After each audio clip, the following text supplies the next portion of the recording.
So I'm going to take a page from Mona's book from this morning and just encourage everyone to move yourselves a little bit, stand up, yawn a couple times. Yeah, run in place. That's my thing.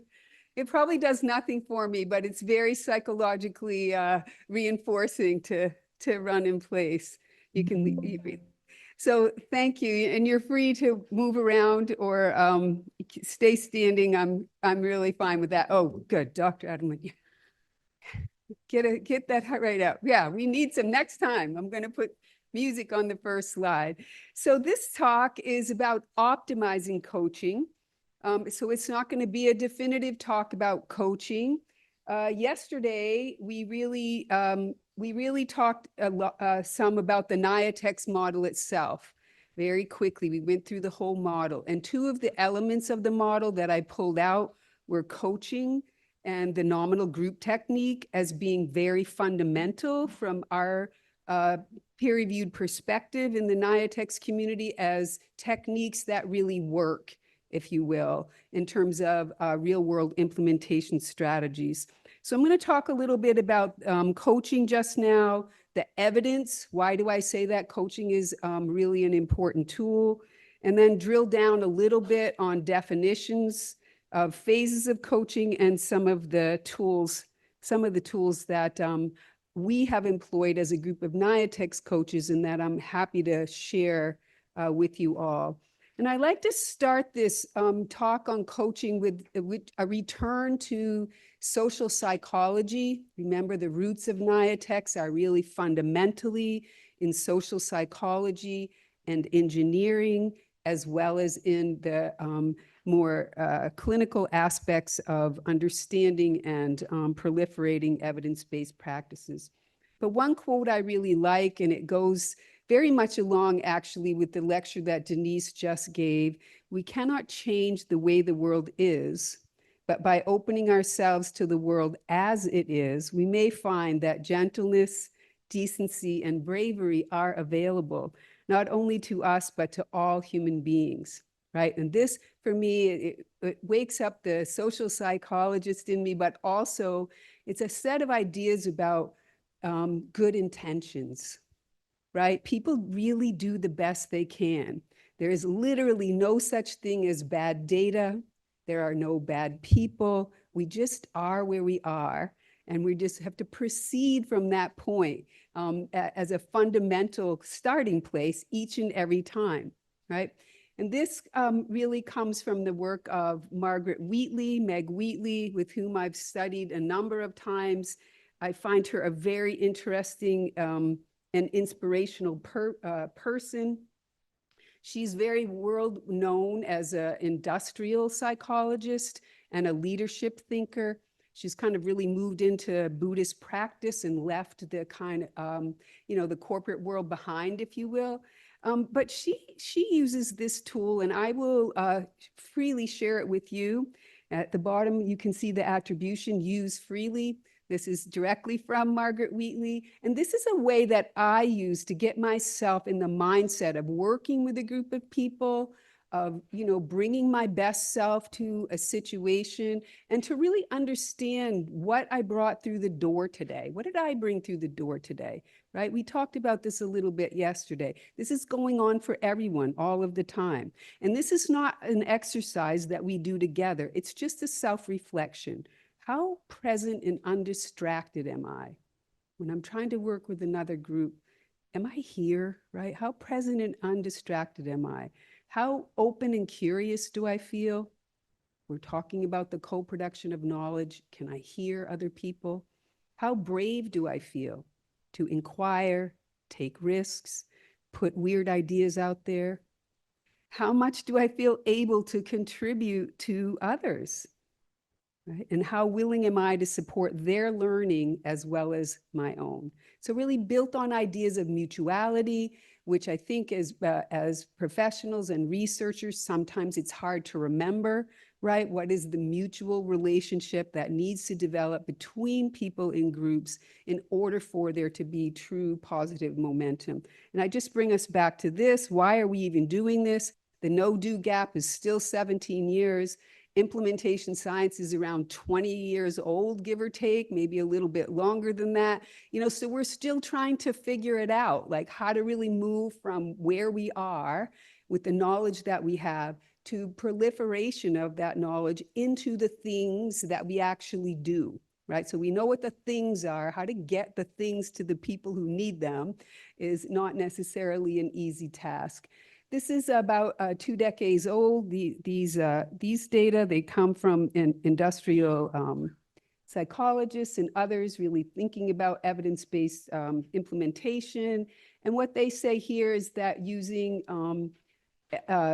facilitation really shortens the implementation gap. So this is, again, 20-year-old knowledge or a little longer. This is part of, again, foundational knowledge. When the Institute for Healthcare Improvement was founded by Dr. Don Berwick and colleagues around 2003, and simultaneously NIATEX was launched in that same year. So if you know funding cycles, both of those had external funding support. That means they were thinking about these ideas and approaches before 2003. It takes a couple years generally to get some strong funding, even though you're talking Dave Gustafson and Don Berwick, who have lots of ways of getting funded. Let's see. This is not moving. No. I don't have my trusty iPad. Usually I just skip along. Okay. I can go. Well, that helps. Yeah. Yeah, don't move this, otherwise. Thank you. It's turns off. Thank you. So coaching as a key element of implementation. So coaching or facilitation is cited as the most important or among the most important tools for successful implementation. It can take many forms, but most commonly is organized, at least initially, as external support. So this is also really helpful, right? It's hard to be a prophet in your own land, these kinds of things, right? It's usually initially in most successful implementation, coaching is coming from outside the organization or the intervention. The role of the coach in implementation science, to boil it all down, somebody cited Brian Garner yesterday. He really talks about expected, supported, and rewarded. What is expected? What's the aim? How do you support people in moving toward that aim? Coaching is a major form of support. And how do you reward them for getting there? So when you think about coaching, what comes into your mind? Anyone? Think about coaching. Training, okay, that's one thought about coaching. Other thoughts? Leadership or leading. Supportive supervision, right? Education. So these are all aspects that you can roll into coaching. I often think of coaching as translational, right? This is different than necessarily saying translational research, but coaches are translating often between the intervention itself and what's intended, the people trying to do the intervention, and really trying to figure out what's going on, how to support the research, and how to support the people trying to do the research simultaneously, as well as paying attention to what the findings are and supporting them as you move along. Mentoring, that's a nice word, yep. So remember we spoke a little bit about the co-production of knowledge. And again, you just heard some really great examples of that in many of the talks that we've heard today. People try things that they think are going to work and they don't work, and figuring out why they didn't work is usually the work of many people, right? In different aspects. Why didn't it actually work to send 2,000 mailers out to people or 20,000 mailers out to people? We don't know until we try to figure that out. But the co-production of knowledge is the creation of knowledge, information, or data through shared research process that involves different levels and backgrounds of people. So that presentation that we heard from the CDC earlier today, right? There's some really interesting potential there for the co-production of knowledge, because they had that lovely cascade. that also showed what went well, it simultaneously showed what the potential opportunities are. What could go better is a fair question. How do you figure that out? Well, probably not sitting in the same committee room that designed the study in the first place, right? You have to go out to the field. You have to ask people what happened. You have to figure out if the group of people who are not following through with the intervention are the same, are they different? Are there different techniques that you might use, right? This is co-production of knowledge. So when we talk about iteration in terms of implementation, part of the process of iteration is just accepting what you see and learn, and then querying that. What happened?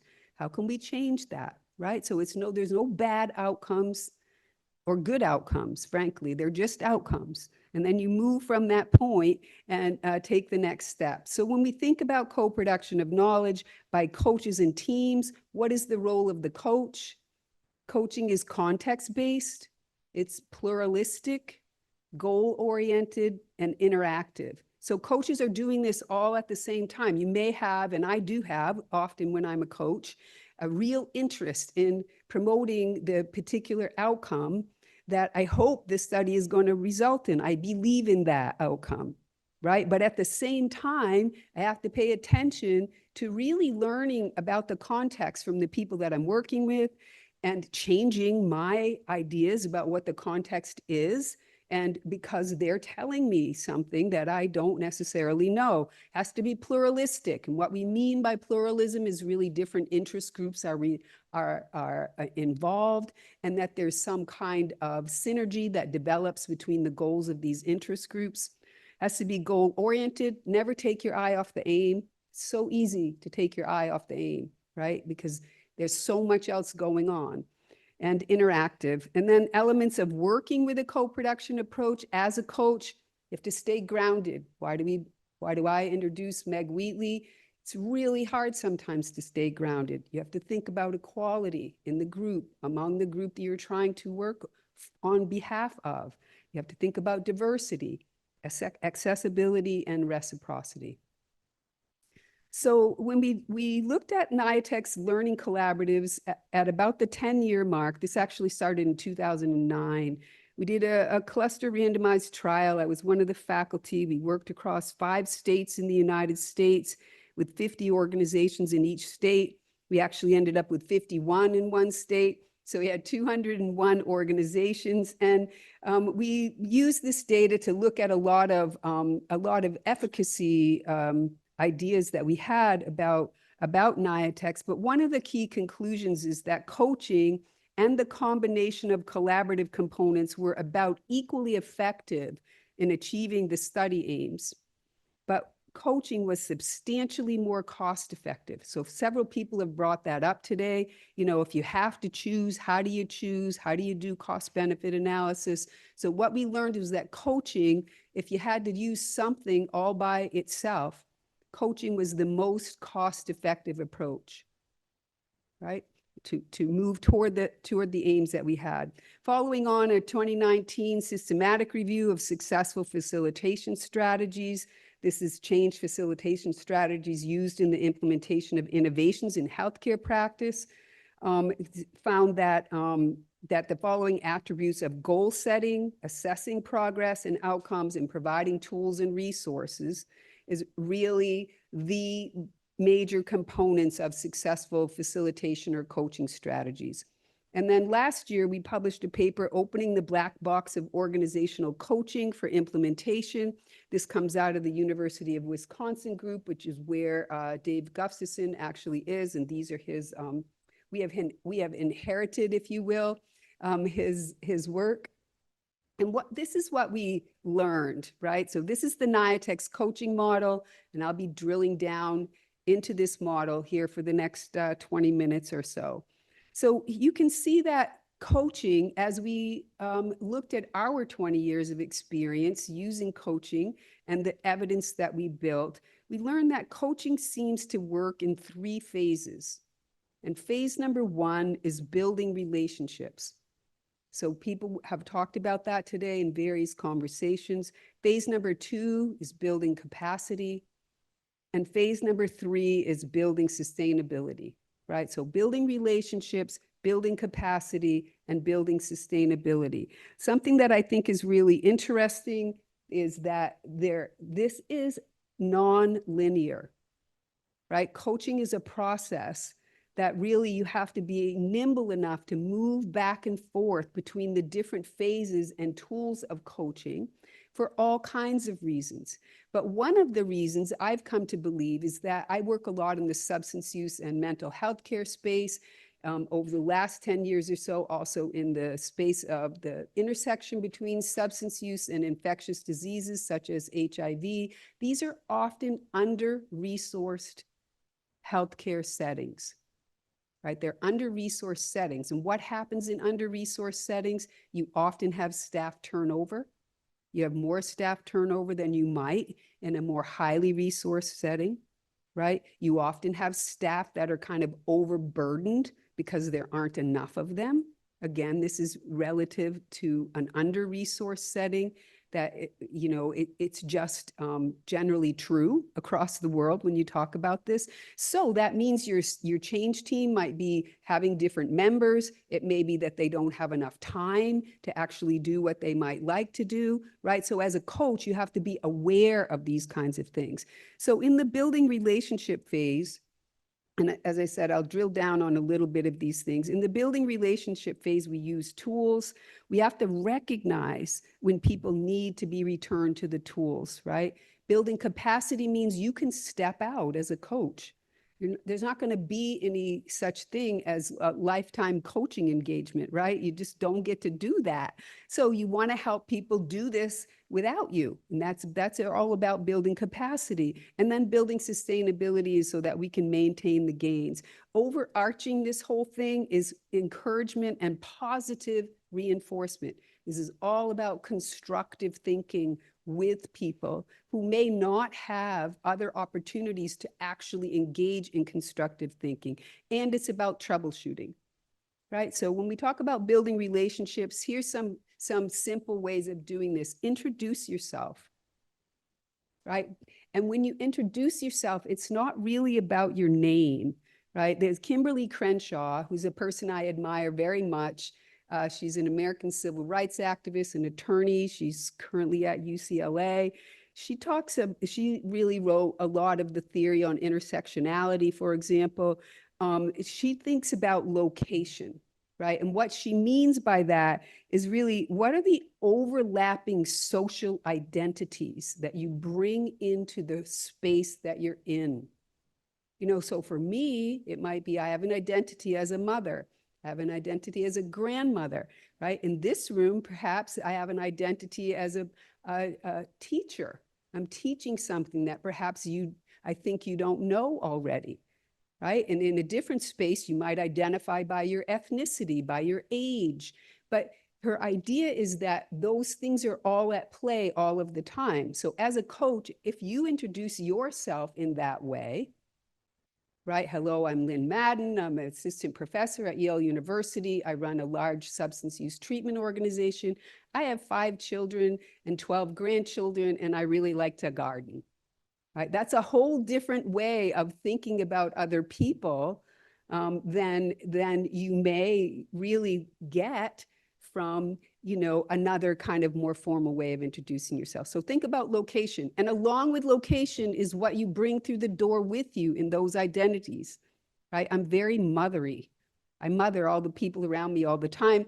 They don't need that. They're grown up, right? But it's just a thing that I do, okay? Right. So introduce yourself and encourage the introduction of others. Explain and use the tools. You can't just say to people, this is nominal group technique. We're talking about adult learning. You have to use the tools with them. Sometimes you actually have to do it for them the first time so that they can figure it out. Pass on the knowledge and be willing to hear what their experience is. Assist and remind change teams about planning in busy environments, especially when we're coming in and saying, this is a change team, you're all equal. This may not be the way that they've normally done their work. Building capacity, right? So the 3 phases, this is phase 2, stay organized, use a project worksheet. You're going to pass that on, but you might be bringing that through the door. make sure that the change team actually meets. We've had some struggles with this in a couple of our projects in Central Asia. Reflect and translate the results back to people. You might hear something really different than what they're saying, right? Reflect, use that positive frame, reflect those results back to people, function as an advisor, remind teams about the tools. Oh, have you tried? I know we did nominal group technique, but it's been half a year. Have you really thought maybe we should do it again? Pass on credit and recognition, right? Again, when you get into the world of kind of leadership and teaching and training, it's often not the case that you're recognizing the so-called students or other participants for their contributions. You want to be really recognizing people for what's happening and what you're learning, and practice and encourage lateral and vertical communication. So across your team and up and down the organization. Building sustainability. You want to celebrate and communicate success and milestones, right? We do this thing in the NIATEX universe called 5x5s, 5 slides in 5 minutes. Tell me what you did. How did it go? What are you going to do next? Right? That's really, if you can get people to understand what their journey was and is, then they can communicate that to other people, right? Ongoing process for feedback. You got to look at the data all the time. Again, I referenced Ashley's talk yesterday, the rap sheets, you got to fill them out. You have to look at them. You have to talk about them, even if that's a 10-minute conversation. What did you actually learn and how are you keeping track of it? And always remember to understand and involve the customer. So how does coaching relate to implementation? So we talked about the framework. So you're a coach, you have these tools. How does that really relate to implementation? What's the nitty-gritty of all that? So the aim is expected, right? You have to remind people where they're going. If the goal is to scale up a medicine for opioid use disorder, you have to ask the question over and over again, how do you think this is going to contribute to scale up? Right? And not in a confrontational way, but in a curious way. How do you think this is going to contribute to scale up? How are you going to measure that? Right? Just kind of refocus people over and over again. Expected is motion toward the aim. There's no 100% journey, right? If we knew exactly what to do, we'd do it and we wouldn't be here having this conversation. We don't know exactly what to do and we're trying to figure that out. You have to support people. Yeah, it's really hard. I can see you did these change cycles and you don't think very much happened, but you just heard Denise say that, what looks like a small change is actually extremely impactful, right? So sometimes it's worth like translating that for people. It's not true that nothing happened. Something really important happened here, right? And I was talking to Mona this morning when she was giving her talk about smoking cessation and parents of her patients, thinking about, well, it didn't really look like we made any difference in screening. Well, no, you didn't. That's true. But the truth is you made a lot of difference in moving people from screening to calling the quit line. Right? So that what you did is you reorganized the screening in a more meaningful way. That is great. Now, maybe the next step in there is how do you get more of the team to actually screen? Right? So there's a lot of ways of looking at results that really honor the work that happened. And really, sometimes people don't see that. So expected, supported, and rewarded. Rewarding people is not hard. Saying thank you is really an amazing thing to do. Right? Going to an organization and bringing the work of other people and saying, look what these people did. Isn't this cool? That's a reward. Right? There's all sorts of ways of rewarding individuals and teams. And I found this very interesting in the NIATEX Collaborative, which was originally organized around substance use treatment. And we also learned this in the entire country of Ukraine. What we learned is that because the field was so under-resourced and not particularly appreciated, right? That people in the field had no forums. They had no real opportunity to come together. So Dr. Alti showed you some data, this wonderful data from Ukraine this morning. One of the changes that we made there early on, we adapted our model so that the chief administrative narcologist, chief substance use doctor in every one of the oblasts or states of Ukraine. We brought them together on a regular basis. The first time we did that, they told us they'd never been in a room together. Right? So they'd never been in a room together, and we're there trying to work on this kind of national problem. They looked at that opportunity as a real reward, and it began to give them an identity, a group identity that they didn't have before. And they used and continue to use that identity to advocate for their field, but also to care for their patients in an entirely different kind of group-oriented way. So expected, supported, rewarded. One technique that I really like that you can easily adopt is called appreciative inquiry. It's really an asset-based approach to dialogue and engagement, and it can be utilized by communities, organizations, and teams. It builds on the idea that we can best improve our systems by a focus on what's going well and sharing a positive future, as opposed to sort of cataloging deficits, right? What are you doing well? And where can you go from there? So simple way, this is a whole kind of field. You can look this up. It's a wonderful term. I worked for years with a woman named Polly Johnson, who was part of the original NIATEX group, who is also an organizational psychologist. And I really learned a lot from her. But simple ways to practice appreciative inquiry, practice asking positive questions, right? Find and share positive stories of when you, other people, or the organization is at its best. If I asked each of you right now, tell me a story about something that happened in your life where you really feel like you were at your best, right? Who asks you that, right? But the truth is, you can all think of a time when you were really proud of yourself. When were you really at your best, right? What if you got to tell other people that?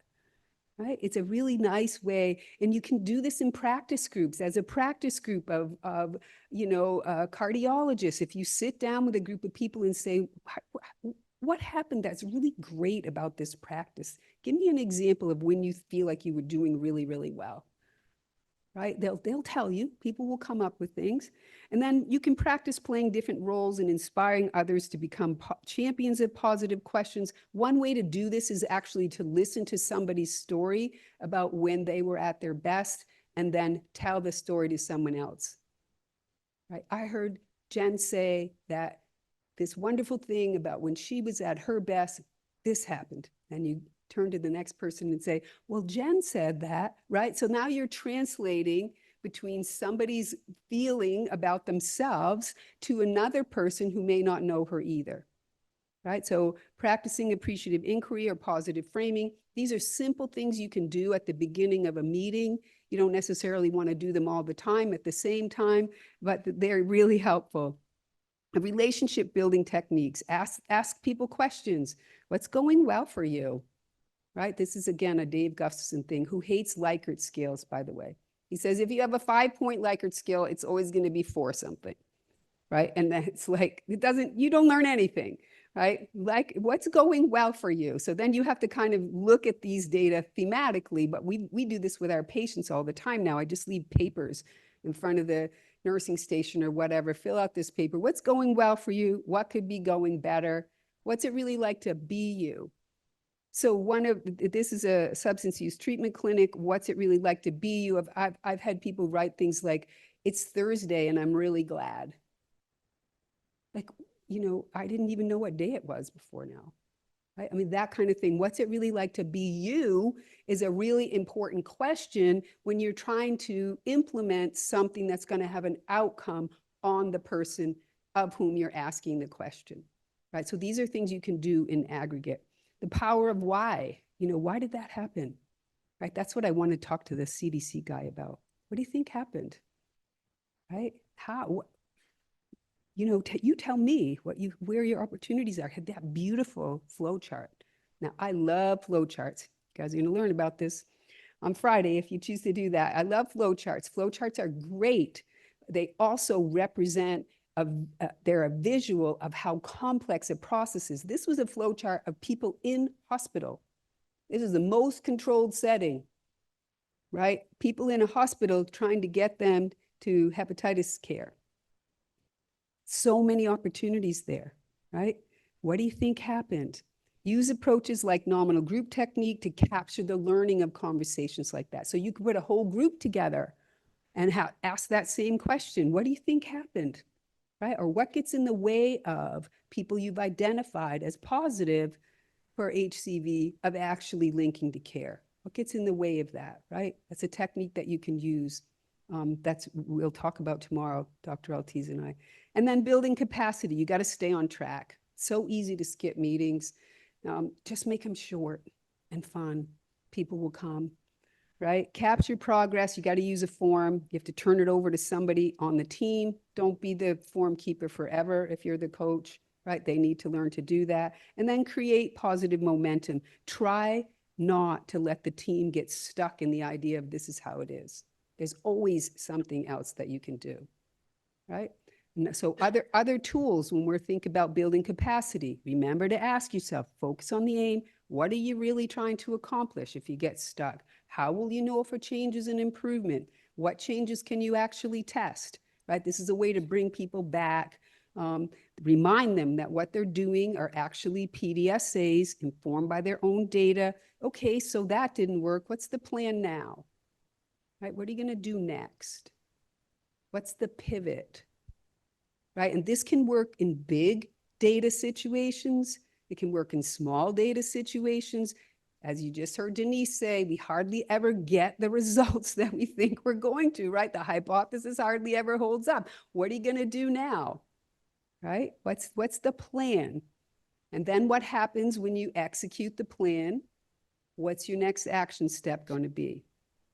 Keeping in mind that in the PDSA world, you're doing multiple PDSAs over time. There's no 100% solution. This is an example of a change project form, right? So I said use a form. This is just a simple example of a change project form. What did you do? What's the prediction for your test? Carry out the plan, document what happened, record the data, analyze the data, compare your results to the prediction and the pre-change data. What did you actually learn? And are you going to adopt, adapt, or abandon the change? Why? And then move on to the next cycle. I actually find inside of organizations, this is the tricky part because people want to tell you why things didn't work or why they're not going to work in this setting, but they don't really want to they don't really want to create their next step based on the data in front of them, right? If you had 100 telephone calls go to voicemail out of 100, and now this month you had 50 out of 100 go to voicemail, I'd say you're moving in the right direction. Is it perfect? Not at all. Right? So, but are you going to abandon that because you didn't get 100% solution? I don't think so. What you do is you really celebrate. Okay, half the time we're actually answering the phone. What can we do next? Right? So this is an example of using a form to keep track of your approach. And then promoting sustainability, storytelling, right? What actually happened. We talked about a couple of ways of storytelling, appreciative inquiry, 5x5s. In a 5x5, the slides are literally titled, what was your plan? What did you do? What actually happened? Study or results? What are you going to do next? Plan, do, study, act, and what did you learn? Right, 5x5. If we could teach people to talk about complex situations in a solution-focused way, this would be the way that I would suggest, right? What are you going to do about it? Oh, I'm sorry, that sounds awful. That's a tough problem to have. What's your plan? Right? Okay, when we talked about SMART goals, when are you going to, all right, when do you want to look at that again? Let's look at that in a couple weeks, right? What are you going to, so what's your plan? What actually happened? And then what are you going to do next? And I find honestly that clinicians are really good at this because this is what they do with their patients. They just don't necessarily apply it at a higher level. They listen to people talk about really complicated things and they say, okay, here's what we're going to try. What do you think about that? So here's the plan, right? And the do is we maybe take this medication 3 times a day for the next month, and then come back and see me, and try taking a walk, right? Every afternoon. The person comes back and the first thing we say is, what happened? How'd you do? Right? This is a very clinical approach, but it's not applied in a kind of macro way inside most clinical practice. But if you can get clinical people to really understand that, they already know how to do this. They're just doing it on a much more individualized basis. So you need to communicate progress. What's your elevator speech, right? What can you learn from me in like 10 seconds? So my partner is actually also a NIATEX coach and a clinical psychologist. We lived back in the day in a really small state, had 2 United States senators. There's only 100 in the entire United States. And we knew them both in the state that we lived in. And one day in the airport in Washington, D.C., where we were coming back from a meeting at CSAT, where we had just been funded to do this really interesting study. So funded by the federal government to do something really interesting. We meet Senator Olympia Snowe in the airport, and my spouse, Scott, said hello to her. And she said, "Hello, Scott, how are you doing?" And he said, "Good." And I was like, no, you have to tell her that we just got this money and say thank you, right? It doesn't have to be long, but it's just such an opportunity to understand what you're actually doing. We reduced waiting time by 40% in our organization. I'd love to tell you more about that. Can I call you sometime? Right? This is a US senator. They're supposed to be public facing. It's not like you're going to her house to tell her stuff. Right? This is in an airport. But understand what you want to communicate to people. This is a real sustainment technique, right? That you know what you've done and you can pass it on in simplest terms to others, is a way of getting people more interested in what you're doing and keeping the gains. So when we try to lead change teams, this is hard. It's really a coaching approach, right? Establish direction with a clear aim, help people focus there, create a sense of urgency, provide accountability. Oh, we're going to meet in 2 weeks, right? Offer to send the calendar invitation. You will ultimately be able to turn those tasks to other people if you help them understand the value. But at first, you may have to do it yourself. Involve the right staff. What you don't want on your change team are people who don't want to change. Right? I don't believe in the older quality improvement thinking that says bring everybody into the tent. Forget about that. Bring the people into the tent who actually are interested in what the problem is. Right? So when you think of Rogers' theory of diffusion, you have over on the, I always get this wrong. Let's see, over on the left-hand side. I was happy to see you do that yesterday, Denise, right? Left and right. Over on the left-hand side, you have the risk takers and the early adopters. They are a few. They are less likely to be all of the people in an organization, but you need them, right? What you need is everybody else too, but in order to get innovation going, you've got to have those risk takers and early adopters. Consensus in and of itself is the kiss of death. If everybody agrees on what the intervention is, that means you've already made the people who don't want to do it happy. Because that's what consensus means, is that you're going to make all of the people in the process happy. We're trying to introduce an evidence-based practice. Let's call it scaling up medicine for opioid use disorder. We know there are people who don't want to do it. These are not the people that you're trying to make happy. It's not that their point of view isn't important. It is important, and it's important to understand it. It's that they are not going to lead the change. Right? They'll actually adapt to the change eventually. That's what happens in the theories of diffusion, right? That you have the risk takers and early adopters. You have those kind of middle adopters. That's usually the biggest group. Yeah, this is pretty good. And then on the other side, you have what we call the laggards, right? Those folks, they are actually going to be your key to sustainment, the laggards, because once they get it, once you pull together all the policies and procedures, they're going to do it like that forever until you make another change. right? So there's a place for everyone, but the place at the table when you're trying to make change is not really for the laggards. You need to communicate, remember, laterally and vertically, engage senior leadership, motivate and inspire, commit to empowerment, right? Make sure that you involve all of the constituencies, commit to empowerment in some way, and create a process for short-term wins. So to start a change project, select an aim, right? Select a change team of people who want to be there, a willing group of people, conduct a walkthrough, talked about that a bit yesterday, collect your baseline data. You can use nominal group technique, appreciative inquiry, flow charting. We saw that beautiful flow chart earlier, local data, review baseline data and the walkthrough. So use your own data. Change team doesn't come into the room with a preconception. Use the data that you have and then ask yourself, how is this potentially going to contribute to the aim that we have? And then suggest a process change that might move toward the desired aim. So with that, I think we have maybe 7 minutes for questions or stretching our legs.